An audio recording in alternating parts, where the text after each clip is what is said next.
Tahukah Anda, dalam layanan permohonan pengembalian batas, dapat dipastikan terdapat permasalahan pertanahan, mulai dari masalah mengenai letak batas bidang tanah, sampai pada kepemilikan tanah.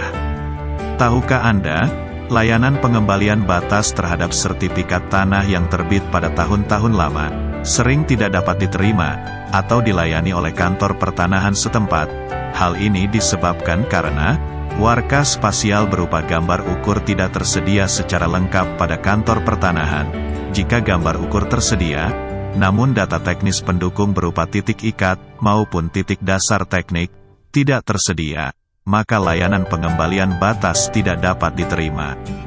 Hal ini diatur dalam Surat Edaran Dirjen Infrastruktur Keagrariaan Nomor 24-01-01.02/I-2020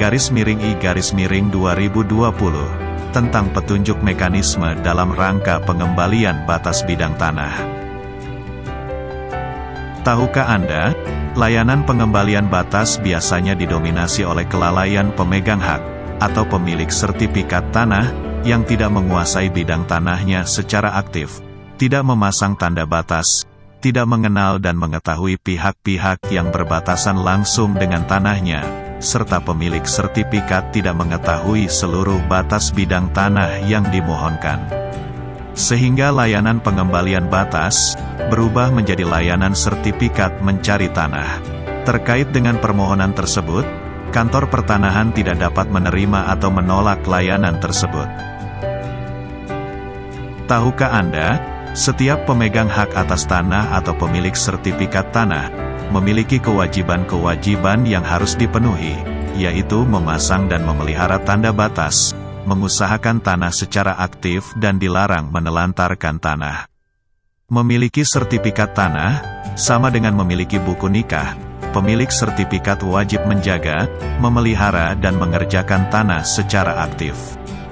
Demikian pula dengan pemilik buku nikah, wajib menafkahi istrinya lahir dan batin, menjaga dan membimbing istri.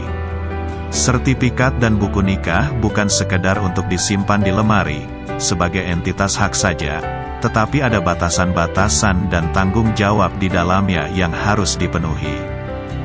Apakah Anda rela menelantarkan tanah Anda, lalai memenuhi kewajiban terhadap tanah Anda, kemudian tanah Anda dikelola, dikerjakan dan dimanfaatkan secara aktif oleh orang lain?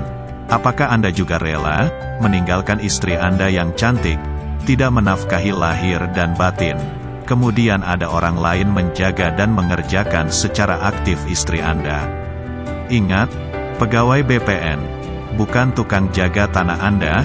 Ingat, pegawai BPN bukan satpam tanah Anda. Pegawai BPN hanya bertugas membantu menjaga tanah Anda secara data, secara digital di kantor pertanahan. Untuk menjaga tanah secara fisik, adalah tanggung jawab bagi pemilik sertifikat tanah. Terima kasih.